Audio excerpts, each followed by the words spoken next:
You stand at the threshold of an abandoned chapel. The night is still, but the silence is not empty. The air smells of dust, iron, and something older, something that has waited centuries. Moonlight cuts through a shattered window, painting strange symbols on the stone floor.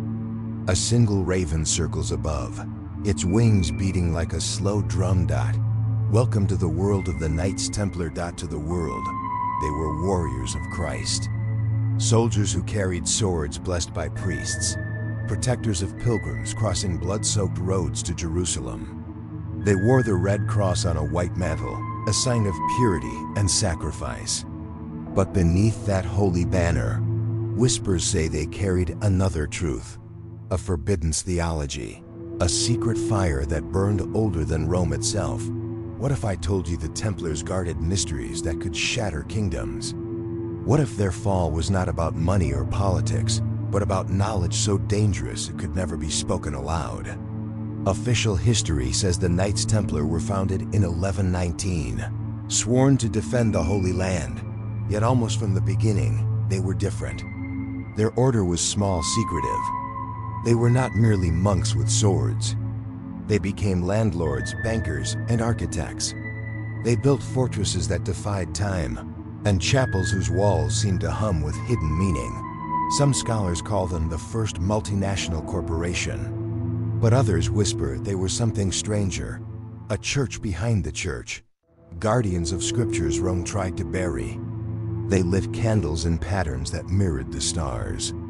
They built altars without crosses, windows that invited no sunlight, and sanctuaries shaped not for worship, but for mystery. Why? Because perhaps the Templars believed salvation was not obedience, but awakening. Not confession, but transformation. During their trials, tortured lips uttered a chilling name, Baphomet. A being not quite God, not quite devil, faceless and formless. The church accused the Templars of bowing before this idol, kissing its stone face, praying in darkness to a force not found in the Gospels. But what if Baphomet was never a demon? What if it was a mirror? A symbol of balance, male and female, light and dark, life and death, the very opposites the church feared to reconcile. Imagine standing in a candlelit chamber, the air heavy with incense and iron. Before you, a head carved from stone, serene, androgynous, vines curling around its face. Its eyes are closed, but you feel it watching you all the same. Not demanding worship, but asking a question. Do you dare to know yourself? The Templars did not build like other men. Their chapels defied the Latin cross layout of medieval churches. Instead, they built octagons, circles, and labyrinthine halls aligned with the stars. Stones were not just materials, they were messages. Geometry was not decoration, it was scripture. Some historians argue octagons were practical, easier to roof. But step into a Templar chapel and you will feel it. The silence has weight. The walls hum with resonance. Light strikes specific points at solstices, as if the building itself is breathing with the cosmos. Why? Because the Templars understood what Rome denied, that architecture is not only about shelter, but about energy. Their structures were compasses, pointing not just to Jerusalem, but to the heavens. If you wanted to join the order, you would kneel in candlelight, surrounded by hooded men. You would be asked a question, not metaphorical, but terrifyingly real. Are you ready to die? Initiation was not merely about loyalty to the Brotherhood. It was about a shift in perception, a death of the old self, and a rebirth into a world where silence speaks louder than sermons. Some say initiates were shown relics, maps of the stars, even forbidden gospels, not as trophies, but as lessons. The ceremony was designed to fracture the ordinary mind, to open the door to the mystical. Imagine your own heartbeat echoing in that silence, the flames casting monstrous shadows, the breath of your brothers heavy around you. In that moment, you are no longer a man of flesh, but an apprentice of mystery. What made the Templars dangerous was not their wealth, nor their armies. It was their silence. They carried a doctrine the church could never allow. that the divine was not a distant king on a throne, but a living presence within. That Christ was not merely a redeemer, but a revealer. That truth could not be chained to parchment or pulpit, but lived in geometry, in ritual, in the very stillness between breaths. This was not blasphemy. It was heresy, which to the church was far worse. And so, when the order was finally betrayed, when the arrests came in 1307, the charges were not military failure, but heresy, idolatry, blasphemy. For the Templars carried not swords that frightened Rome, but secrets. And secrets, once spoken, can topple empires. The fire burned their bodies, but not their silence. The cross was broken, but the symbols remained. Somewhere in the ruins of their chapels, carved into stone and hidden in shadow, the old current still flows, a current of geometry, alchemy, and forgotten names. And if you follow it far enough, you might hear what they heard. You might see what they saw, and you might never sleep the same again. The story of the Knights Templar does not begin with grandeur. It begins with desperation, with pilgrims bleeding on dusty roads, with cries for protection echoing across a divided Christendom. It was the year 1119, in the aftermath of the First Crusade. The Holy Land had been seized, but it was far from secure. The streets of Jerusalem were littered with echoes of war, the stench of iron and ash clinging to the very air. Christians traveled there in droves, seeking the sepulchre of Christ, but too often their journeys ended in blood. Bandits roamed the roads, Saracen raiders struck without warning, and bodies of the faithful lined the paths like grim milestones. Out of this chaos rose 9 men. They were not kings, nor bishops. They were knights, weary, scarred, and strangely silent. Led by Hugues de Payens, they took vows of poverty, chastity, and obedience. They swore not to enrich themselves, but to defend pilgrims. And yet, their purpose from the very beginning seemed unusual. They called themselves poor fellow soldiers of Christ and of the Temple of Solomon.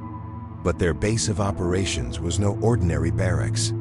They were housed on the Temple Mount, the holiest of holy sites, the very ground where King Solomon's temple was said to have stood 1,000 years before. Think about that for a moment. Of all the places in Jerusalem, why there? The Temple Mount was not just symbolic. It was a portal of myth. Beneath its stones, tunnels whispered of relics long lost, the Ark of the Covenant, the menorah, hidden scrolls that could rewrite scripture itself. And for 9 years, those knights remained there, digging, searching, unseen. 9 years. 9 men, 9 secrets never revealed. To the public, they were protectors of travelers. But behind closed doors, rumors spread. Were they really guarding pilgrims, or were they excavating something beneath the temple? Chroniclers speak of their odd silence. Unlike other orders, they recruited little at first. They avoided wealth. They kept their numbers small. Their focus seemed elsewhere, downward, into the earth. Legends claim they unearthed relics too dangerous for daylight. Some say fragments of the Dead Sea Scrolls, others whisper of the lost Gospel of Mary, or even maps drawn in ancient geometric code. Still others insist they sought the Ark itself, a weapon of unimaginable power, a conduit between heaven and earth. Whatever they found, when they finally emerged, they were no longer 9 poor knights. They had transformed into something far more dangerous, a brotherhood with hidden knowledge. Their silence might have remained obscure. But then came Bernard of Clairvaux, one of the most powerful abbots of the 12th century. Bernard gave them words, armor, and legitimacy. He praised them as holy warriors, monks with swords who united the spiritual with the martial. But Bernard was not naive. He was a mystic himself, steeped in visions and allegories. Some argue he recognized in the Templars a mirror of his own hidden passions, a brotherhood walking the line between orthodoxy and mystery. When he wrote their official rule, he filled it with vows of humility, prayer, and duty. And yet, when it came to their rites of initiation, he left a curious silence. Why? Because perhaps Bernard knew, or chose not to reveal that the Templars' true initiation was not meant for public eyes. As the decades passed, the Templars grew rich. Kings donated lands, pilgrims entrusted them with money, and soon they controlled fleets, fortresses, and farms across Europe. They invented systems of credit, medieval banking, that allowed a man in England to deposit gold and withdraw it in Jerusalem. But even as they became the financiers of Christendom, their secrecy deepened. Their fortresses doubled as monasteries, but they built strange chapels with octagonal halls, altars without crosses, and carvings that hinted at hidden knowledge. Were they simply practical builders? Or were they encoding secrets into stone? Imagine entering one of their commanderies in France. Outside, peasants toil in fields, monks chant psalms, knights sharpen swords. But step into their chapel, and suddenly geometry rules the silence. Light falls not on crucifixes, but on patterns cut into the floor. The walls seem to breathe. The architecture is less a church and more a puzzle. What were they trying to awaken? To the faithful, the Templars were heroes, protectors of Christ's tomb, guardians of the innocent. To rulers, they were a convenient bank. But to those who peered too closely, they were something far more dangerous. A hidden priesthood. A shadow church. A brotherhood that bowed before mysteries Rome had tried to erase. Some whispered they studied forbidden gospels. Others claimed they borrowed from Sufi mystics, or carried fragments of ancient pagan rites back from the East. Their silence only deepened suspicion. Because silence is powerful, and in the medieval world, silence was rebellion. The question was no longer whether the Templars were warriors. It was whether they were something else entirely. Guardians of a theology older than Christ. A current of knowledge that refused to die. 9 men entered the Temple Mount and vanished into its tunnels. 9 years later, they emerged transformed, carrying no visible treasure, and yet the world itself shifted around them. What did they find beneath those stones? What did they swear to protect with silence and blood? The church blessed their swords. Kings filled their coffers. But in the shadows, something older than both had awakened. And as their power grew, so did the whispers. Whispers of geometry, of heresy, of an idol with no name. In the next chapter, we will step into those silent chapels where stones speak in riddles, and geometry becomes a doorway to the divine. Step inside a Templar chapel, and you will know at once that something is different. This is not the grand cathedral of Rome, soaring with stained glass and carved crucifixes. This is not the humble parish church where peasants kneel on straw. No, this is something stranger. The silence feels thick, almost alive. The walls press inward, not outward. And above you, the roof does not follow the shape of a Latin cross, but curves into an octagon, a circle, or even a spiral. The Templars built their houses of worship in defiance of tradition. And in doing so, they left behind one of the greatest mysteries of medieval Europe. Why did they encode sacred geometry into their sanctuaries? To most, stones are dead things. Blocks of material cut, stacked, and cemented. But to the Templars, stones were a language. Every angle, every proportion carried meaning. Historians have debated the strange octagonal design of many Templar churches. Some argue it was practical, an octagon is easier to roof. Others claim it honored Christ's resurrection on the 8th day. But deeper theories whisper of something more. The octagon appears in ancient temples before Christianity ever existed, in Mesopotamian ziggurats, Mithraic caves, Druidic rings. The Templars, traveling through the East, would have seen this symbolism firsthand. To them, architecture was not just shelter. It was a ritual.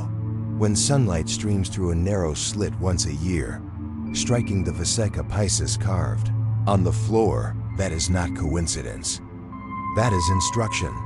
One of the most chilling details from trial testimonies is that some Templar altars bore no cross at all. Imagine kneeling in such a place, the silence suffocating, the stone bare. No crucifix to focus your prayer, no holy relic to anchor your faith. Why strip away the cross? Perhaps because the Templars believed the cross was not the end, but the veil. That beneath it lay something older, a continuity of wisdom stretching that before Rome, before Christ, to the temples of forgotten gods. These chapels were not empty.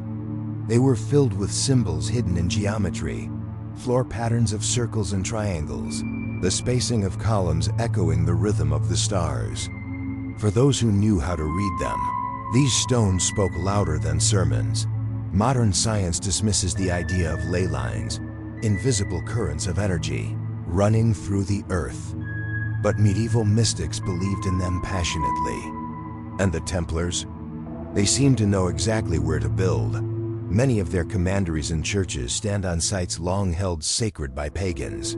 Celtic stone circles, Roman temples, prehistoric burial mounds. Coincidence? Or reclamation? Imagine a map of Europe, dotted with ancient holy sites. Now draw lines between them. Strangely, many Templar strongholds fall directly on those alignments, as if they were not building randomly, but deliberately plugging themselves into a web of energy that spanned continents. At Tomar, in Portugal, one scholar has argued the fortress itself forms a mandala, a cosmic diagram etched in stone. The spiral staircases, the placement of wells, even the number of steps, all seem to encode a message. Not military, but mystical. To the church, salvation came through priests, sacraments, obedience. But to the Templars, salvation may have come through alignment of stone, light, time, and soul. Picture a midsummer dawn. In the Temple Church of London, sunlight enters through a narrow window. For one breath, just one moment, it illuminates a carved symbol on the floor. No priest officiates here. No sermon is spoken. And yet, something speaks. The architecture itself becomes a ritual. This was more than superstition. It was philosophy inherited from Pythagoras, who linked music to mathematics. From Plato, who saw geometry as the language of the divine. From Sufi mystics, who danced in circles to mirror cosmic harmony. The Templars absorbed it all and carved it into stone. If you trace the floor plans of certain Templar chapels, you find more than symmetry. You find compasses, maps of resonance. The spacing of doors and columns form equilateral triangles. Windows align with equinoxes and solstices. Arches curve into the golden ratio. These were not decorative accidents. They were deliberate choices. Why? Because geometry was their scripture. Silence was their sermon. And chapels without crosses were their rebellion. Stand in one of these chapels long enough, and you begin to feel it. The air is heavy, humming with something you cannot name. Sunlight and shadow move like hands across a clock you do not understand. You realize suddenly that this is not a church. It is a machine. A spiritual device built not to glorify Rome, but to awaken those who listen. But what did the Templars do once the stones were built? Once the geometry was aligned? They filled those spaces with rituals so secret, even their official rule dares not mention them. And that is where we go next. Close your eyes and imagine this. A stone chamber lit only by candles. The smell of smoke and sweat clings to the air. A group of hooded knights forms a circle, their faces half hidden, their shadows stretching across the cold floor. At the center kneels a man, trembling, his heart pounding in his chest. This is no ordinary prayer service. This is an initiation ritual of the Knights Templar. Strangely, the official rule of the Templars, written under the guidance of Bernard of Clairvaux, speaks in detail about everyday matters: what to eat, how to dress, how to pray. But when it comes to initiation rites, the most important ceremonies of the order, the text grows vague, evasive, silent. Why? Because some truths were too dangerous to write down. The church demanded public sacraments, but the Templars kept their deepest rituals locked behind secrecy. Even centuries later, when inquisitors dragged them into courts, the knights spoke only in fragments, contradictions, or silence. And yet, whispers have survived. Are you ready to die? One of the most chilling accounts comes from preserved testimonies. The moment an initiate was asked, "Are you ready to die?" This was not metaphorical. It was a question meant to shake the soul. To die did not mean only the end of the body. It meant the death of the old self, the pride, the fear, the attachments of the initiate. To join the Templars was to enter a new life, stripped of identity, swallowed by mystery. Picture the scene. The man kneels, candles flickering. A blade gleams at his shoulder. Hooded figures chant prayers not found in the Gospels. His answer, whispered into the silence, seals his fate. From that moment, he belongs not to himself, but to the order. Accounts from trials describe strange practices: kisses placed on the ground, the shoulder, even the mouth, gestures the church interpreted as obscene, but which may have been symbolic acts. A kiss on the shoulder could signify the burden of the cross. A kiss on the chest could mark the heart's surrender. A kiss on the ground might mean humility before the divine. These gestures were not mockery, but thresholds. Each one pulled the initiate deeper into the current of hidden knowledge. And always there was silence. Long moments where no words were spoken, only the weight of presence. Silence itself was a teacher. Silence was a vow. Some chroniclers claim that initiates were shown relics, not trophies, but instruments of instruction. Perhaps it was a fragment of a scroll written in Syriac or Greek, containing teachings the church had banned. Perhaps a star map, drawn with geometric precision, showing the heavens as a mirror of the soul. Perhaps a relic, a carved head, a shard of stone, an ancient vessel, not worshipped, but contemplated. In these moments, the initiate was not just swearing loyalty. He was being reshaped. His perception of reality was cracked open, and through the crack poured something vast and terrifying. Historians have noted the strange parallels between Templar rituals and the mystical practices of the East. The Sufi brotherhoods of Islam used music, breath, and symbolic acts to induce inner awakening. The Gnostic sects of early Christianity spoke of hidden knowledge, inner light, salvation through direct experience rather than obedience. Could the Templars, stationed for decades in the Holy Land, have absorbed these influences? Imagine the initiate kneeling in a Templar chapel, hearing prayers not in Latin, but in a foreign tongue, Arabic, perhaps, or Aramaic. Words unfamiliar, yet resonant, vibrating through the stone walls. He does not understand them with the mind, but with the heart. And in that moment, he awakens to something larger than doctrine. Of course, the most infamous accusation was that during initiations, the Templars worshipped Baphomet. Trial records describe a mysterious head, kissed and revered in the shadows. The church painted this as demonic idolatry. But what if Baphomet was not a devil at all? What if it was a symbol of union, male and female, light and dark, life and death? An image not to be worshipped, but to be contemplated. A mirror of the initiate's own divided soul seeking wholeness. Picture the initiate being led into darkness. A cloth is pulled away, and by candlelight he sees a face carved in stone, serene, androgynous, timeless. He is told to bow not to a god, but to himself, to the mystery that dwells within. That was the true heresy. Not the worship of demons, but the recognition that divinity dwells not only in heaven, but in man. At the end of initiation came the vows. Poverty, chastity, obedience, yes, but also something deeper, the vow of silence. Never to reveal the true nature of the rites. Never to speak the names whispered in the dark. Never to betray the current of knowledge entrusted to him. Silence was more than secrecy. It was the ritual itself. For in silence, the initiate learned to hear what words could not carry. When the candles burned low and the last chant faded, the initiate rose as a Templar. His face was pale, his breath unsteady, his eyes forever changed.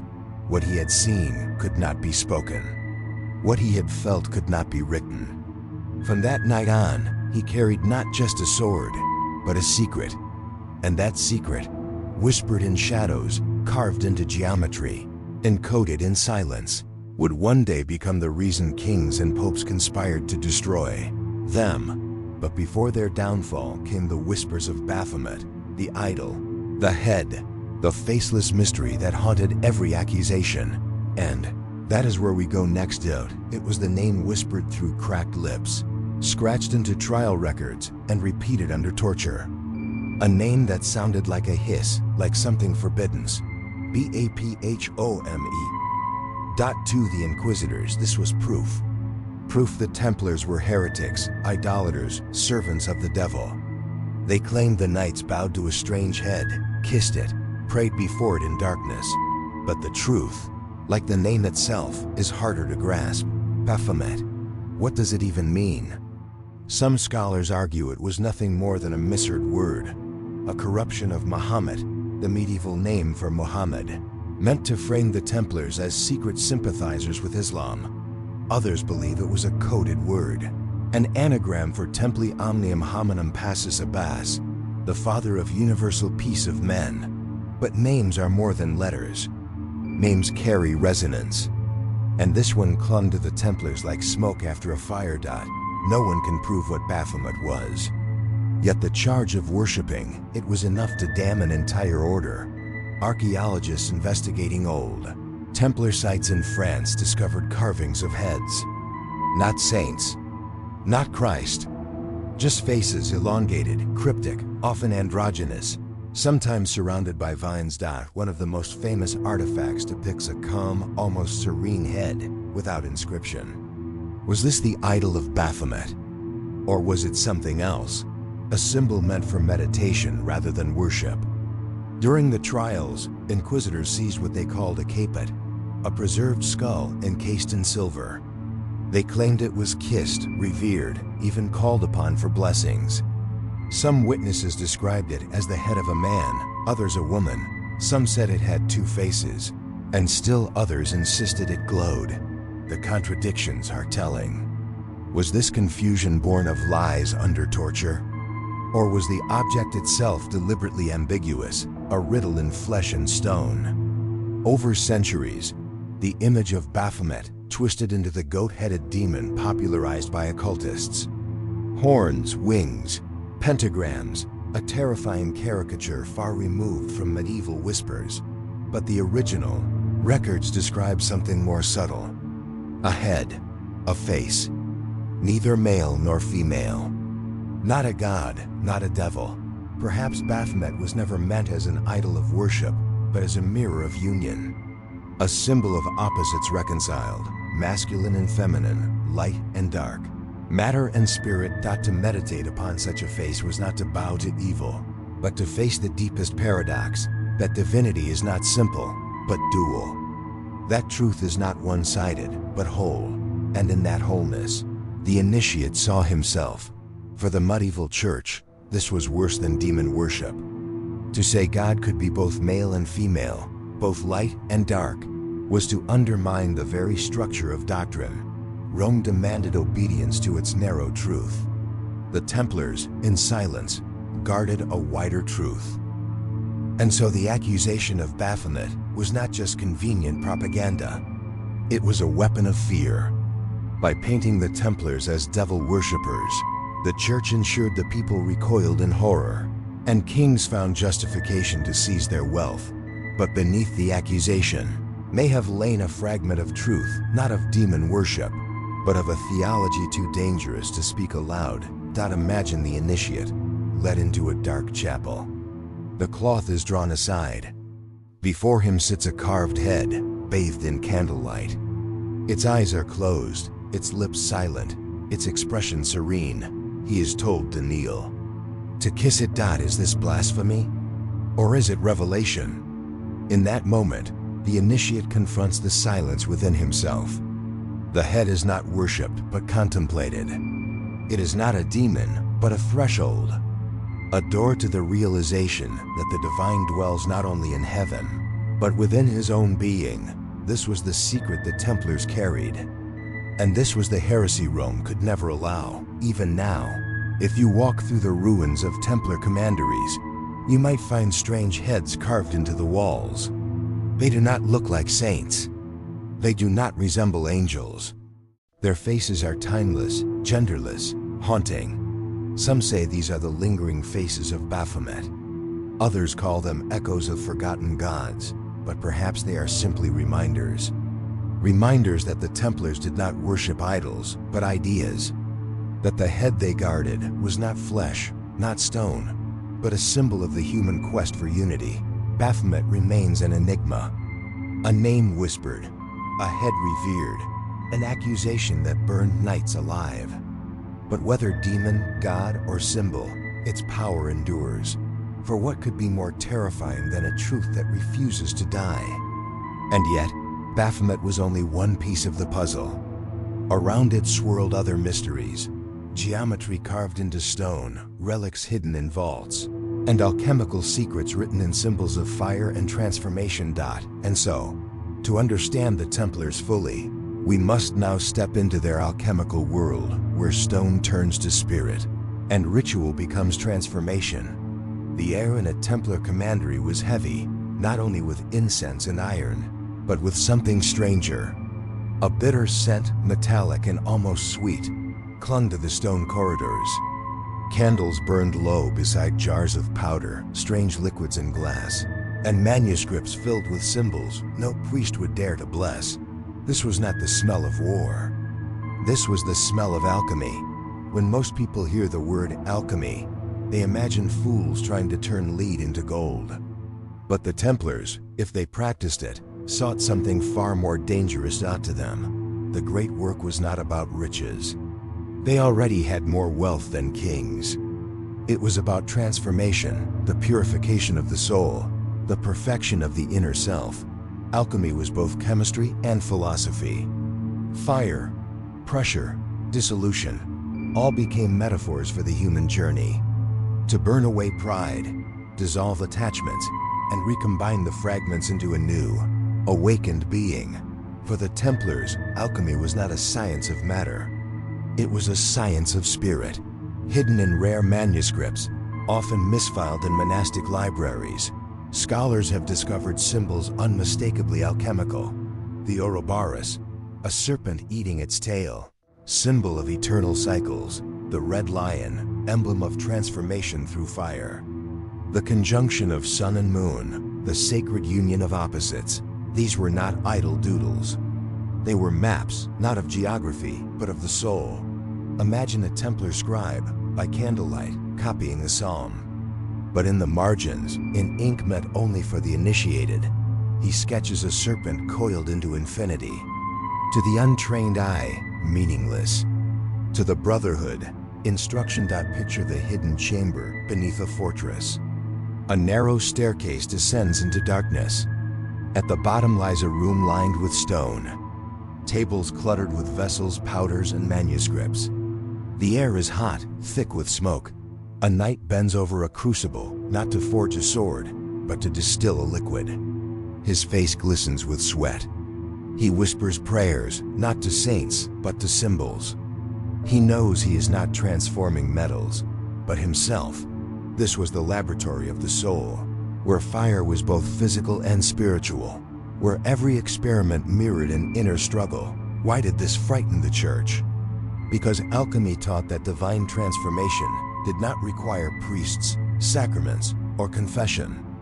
The alchemist could reach God alone, through discipline, silence, and knowledge. In the eyes of Rome, this was heresy. Salvation belonged to the Church.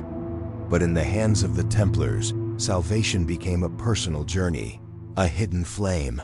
And that flame, once lit, could never be extinguished. Among the most tantalizing fragments is a note discovered in a Portuguese collection, Opus Circuli Templarum, the great work of the Templars. No context, no explanation, just those words. Was it a text? A ritual? A doctrine? Some believe it was their secret system of alchemy. Others suggest it referred not to books, but to architecture. Their chapels themselves were alchemical vessels, circles of transformation carved in stone. Walk into one of these chapels. Feel the silence press against your chest, The geometry hum beneath your feet, and you may begin to believe it. The stages of alchemy: calcination, dissolution, conjunction, fermentation, coagulation were more than chemical recipes. They were initiation rites of the spirit. Calcination, burning away the ego, pride reduced to ash. Dissolution, melting into silence, letting go of all certainty. Conjunction, uniting opposites, sun and moon, male and female, shadow and light. Fermentation, a spark of new life, the whisper of divine presence. Coagulation, rebirth, not of the body, but of the soul, luminous and whole. The Templar who walked this path was not merely a warrior. He became an initiate of transformation, a vessel of the great work. When the arrests came in 1307, inquisitors seized the Templars' libraries. Many manuscripts were burned, others hidden away in papal archives. But scraps survived, tucked inside unrelated books, scrawled in margins, hidden in diagrams carved into walls. To this day, some chapels bear carvings of alchemical symbols, faint and eroded. A sun and moon intertwined, a serpent eating its tail, a chalice surrounded by flames. The symbols whisper still, as if mocking the silence that tried to erase them. Imagine the last Templar, imprisoned, awaiting execution. His brothers burned, his order shattered. And yet, in his mind, he repeats the symbols. The serpent, the sun and moon, the union of opposites. He knows the body can be broken. The books can be burned. But the great work is eternal. And perhaps that is why the Templars died with such silence. For they knew transformation does not end with fire. It begins with it. But if they sought transformation through alchemy, what texts were they reading? What gospels hidden for centuries did they guard in their vaults?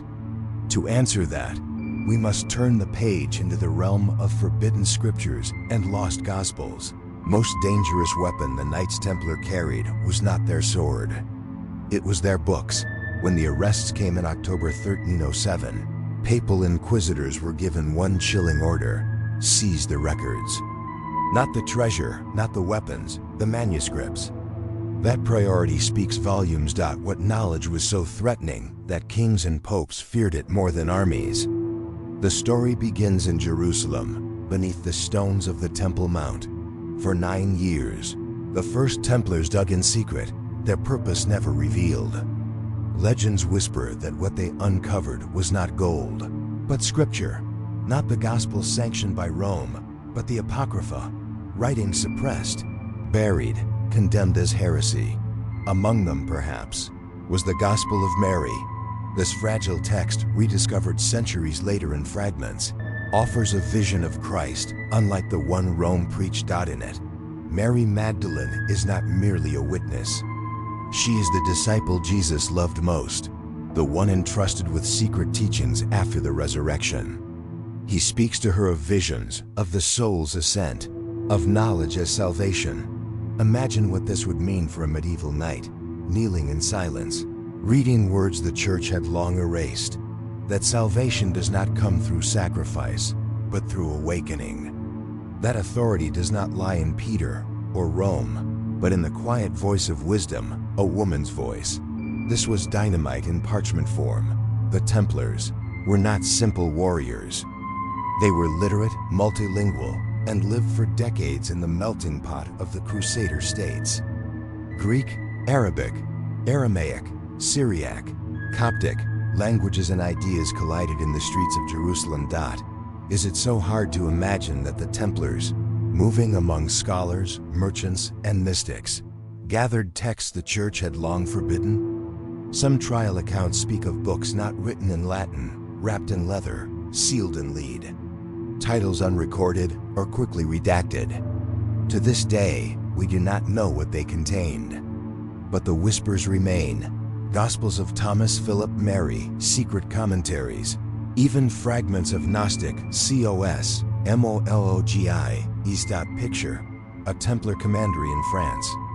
A chapel above, but beneath it a vault. Inside, a chest of manuscripts. Some are psalms, some rule books, but tucked between them are scrolls copied in foreign hands, text with strange diagrams, poetic codes, names of angels long erased. The knights know to keep them hidden. They study by candlelight, tracing symbols, whispering prayers not to saints, but to silence. This was not heresy for the sake of rebellion. It was hunger for truth beyond Rome's narrow walls. Why did the church fear these texts? Because they offered a different Christ. Not a redeemer who dies for sins, but a teacher who reveals the way. Not a God on a throne, but a mirror in the soul. If such gospels spread, the entire scaffolding of medieval power, confession, indulgence, sacraments, would collapse. The priest would no longer be necessary. The church itself might crumble, and so these gospels had to be buried or burned. Here lies another clue. In many Templar chapels, images of the Black Madonna appear, solitary, sovereign, often with no Christ beside her. To Rome, she was the Virgin Mary, but to the initiated, she may have been something more. Mary Magdalene in disguise, the feminine Christ, Sophia. The divine wisdom cast into silence. If the Templars revered her, it would explain their obsession with secrecy, with balance, with hidden texts. It would explain why they risked everything to preserve scriptures where her voice was not erased. One account, buried in the records of the French trials, describes a chest discovered near Paris, containing books of strange philosophy, no titles, no language noted. Soon after, the record ends. What happened to the chest? What secrets did it hold? No one knows, but some whisper that fragments survived, smuggled, copied, hidden within other orders. That through Rosicrucians, through Freemasons, through scattered esoteric brotherhoods, the forbidden gospels never truly died. Imagine holding one of those scrolls in your hands. The ink faded, the script foreign, the words unlike anything you've heard in church. Salvation lies not in sacrifice, but in knowing yourself. Would you dare to believe it? Would you dare to guard it with your life as the Templars did? For this was the true heresy. Not demons, not idols, but knowledge. Knowledge that lit a fire no sword could extinguish. And yet, Scripture was only one piece of their puzzle. For in their chapels, they did not only read, they built. Their architecture was a map, their stones a library. And in those stones lay the very blueprint of heaven itself. That is where we turn next.